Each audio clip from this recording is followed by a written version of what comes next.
ආයුබෝවන් මට මේ සිදුවීමට මුහුණ දෙන්න උනේ මීට අවුරුදු 4කට විතර කලින්. පාසල් නිවාඩු කාලෙත් ආපු නිසා අම්මයි තාත්තයි මමයි තීරණය කරා අගෝස්තු නිවාඩුවට මගේ තාත්තගේ මහගෙදර යන්න කියලා. තාත්තගේ මහගෙදර තියෙන්නේ කෑගල්ල ප්‍රදේශයේ නගරයට කිට්ටුව. අපි තුන්දෙනා කෑගල්ලට යද්දි ටිකක් හවස් වුණා. මතක විදියට හවස 4:00ට පමණ වෙන්න ඇති. මහගෙදර ඒ වෙනකොට හිටියේ තාත්තගේ අක්කා. ඒ කියන්නේ මගේ නැන්දා විතරයි. අපේ ඒ මහගෙදර තියෙන්නේ කන්දක ඉහළම කොටසේ. ඒ කන්දේ පාමුල තිබ්බ බොහොම දුප්පත් ආච්චි කෙනෙකුයි ලස්සන අක්කා කෙනෙකුයි හිටිය පොඩි ගෙදරක්. ඒ අක්කගේ අම්මයි තාත්තයි එයාව දාලා ගිහින්. පොඩි කාලේ ඉඳන්ම ආච්චි ළඟ තමයි හැදිලා වැඩිලා තියෙන්නේ. වාසනාවකට හෝ අවාසනාවකට එයාට ලැබිලා තිබුණ ලස්සන රූපයක්. අපහසුතාව නිසා හෝ මොනෑම හෝ කාරණාවක් නිසා වැඩිදුර අධ්‍යාපනයක් නොලබපු එයා ජීවත් වෙන්න කලේ ගාමන් ජනේක. මම නැන්දලාගේ දිහා ගියාම අනිවාර්යෙන්ම ඒ ගෙදරට යනවා වෙරළු ඇහිදගෙන එන්න. ඒ ගෙදර ඉස්සරහා තිබුණ මේ වෙරළු ගහේ වාරයක් අවාරයක් නැතුව ගෙඩි හැදෙනවා. ඇහිදින්න වෙරළු නැති වුණොත් ඒ ආච්චි හෝ අක්කා කලින් ඇහිඳපු ගෙඩි ටිකක් හරි දීලා මාව එවනවා. එදත් මම ගිහින් ඇඳුමක් එහෙම මාරු කරගෙන උණුවෙන් තේයක් එහෙම ගහලා නැන්දගෙන් අහුව පහලෙන් වෙරළු ගෙඩියක් ඇහිදගෙන එන්නද කියලා. නැන්ද කවදාවත්ම නැතුව මට සැර කරා නෑ මේ වෙලාවට ඔහෙ යන්න එපා. ඕන්නම් පස්සේ ලොකු තාත්තලාගේ දිහාෙන් ඉල්ලන් එන්න කියලා.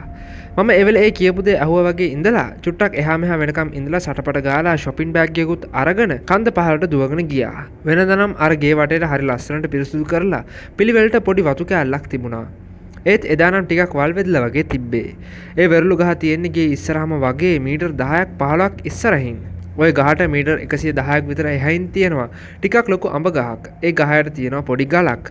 මම යද්දී අර අක්කා එතන ඉඳගෙන හිටියා. හැබැයි ඉස්සර තරම ලස්සනක් පෙරුනේ නැහැ. ඇස්වල දීප්තියක් නැහැ. මූණත් අඳුරුයි වගේ. ඒත් මම ඒක ගැන වැඩිදුර නොහිතාම අක්කි වෙරළු ගෙඩියක් ඇහිඳ ගන්නම් කියලා කිව්වේ කවදාත් එපා කියන්නේ නැහැ කියලා දන්න නිසා. ඒත් මම කියපු එක එයාට ගාණක් නැහැ වගේ හිටියා. හරියට ලොකු කනගාටුවකින් වගේ ඔහේ බලන් ඉන්නවා කියලායි මට හිතුනේ. මට හිතරත් පොඩි චකිතයක් ආවා.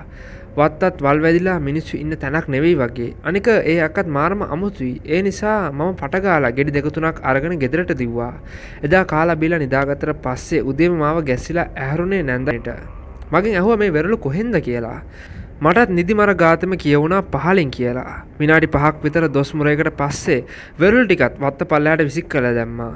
මට ඒ පැත්ත පළාත යාම සම්පූර්ණයෙන්ම තහනම් කරා. මටත් අර වත්ත පාළුවට ගිහින් තිබ්බ නිසා ආයේ යන්නයි කියලා මං හිතාගත්තා. මහ ගෙදරට එහයින් තියෙන්නේ අපේ බාප්පගේ ගෙදර. බාප්පගේ පුතා මට වඩා අවුරුදු 4ක් විතර වැඩිමල්. එයා මම ආපු නිසා මහ ගෙදරට ආවා. ඒ අයියා එක්ක කිව්වා මං පහලින් අරන් ආපු වෙරළ ටික විසික් කරා කියලා. එතකොට එයාත් කිව්වා ආයේ යන්න එපා කියලා. මම හේතුව ඇහුවාම කිව්වා ඒ ගෙදර කවුරුත් නැහැ කියලා. මං පුදුම වුණා. ඒත් මම එයාට ඉස්සෙල්ලාම කිව්වේ නෑ මම ඒ අක්කව දැක්කා කියලා. හාර අවුස කියන එකට හේතු අහද්දි තමයි වෙලා තියෙන දේ මට කිව්වේ.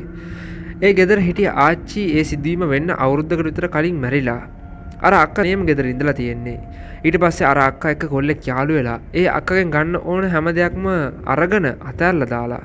අන්තිමේට කොහම හරි කාත් කවුරුත් නැතිව අනාථ වෙලා ගියාට පස්සේ මම අර වෙරළු ඇහිඳපු ගහේම එයා එල්ලිලා මැරිලා තියෙනවා. මිනිහේ බාර ගන්නවත් කවුරුත් ඉඳලා නැහැ කියලා කිව්වා. ඒක අහද්දා මට තේරුණේ මම කතා කරලා තියෙන්නේ අක්කගේ හොල්මන්ට කියලා. එදායින් පස්සේ තාමත් හවස් වෙලාවට මම ඒ පැත්තේ යන්නේ නැහැ. අනික මම විතරක් නෙවෙයි ගොඩක් අය ඒ අක්කව ඒ විදිහට ඉඳගෙන ඉන්නවා දැකලා ගොඩක් අය බය වෙලා තියෙනවා. ඒ දැක්කේ හොල්මන් කියලා දැනගෙන හිටියා නම් අනිවාර්යෙන් මටත් නූල් දාලා පිරිත් කියන්න වෙයි. වෙලාවට ඒක දැනගත්තේ පස්සේ නිසා ලොකුවට බයක් දැනුනේ නැහැ. කොහොම වුණත් අදෘශ්‍යමාන බලවේග යම් යම් අවස්ථාවලදී අපිට දෘශ්‍යමාන වෙනවා. මේක අහන ඔයත් සමහර විට හොල්මන් දැකලා ඇති. හැබැයි ඒ හොල්මනක්ද ඇත්තටම මිනිහෙක්ද කියලා ඔයා තවමත් හරියට දැනගන්නේ නැතුව ඇති. ඉතින් යාළුවනේ මෙවැනි වීඩියෝස් දිනපතා නැරඹීමට channel එකට අනිවාර්යෙන් subscribe කරන්න. ඕගලන්ට ජය වේවා.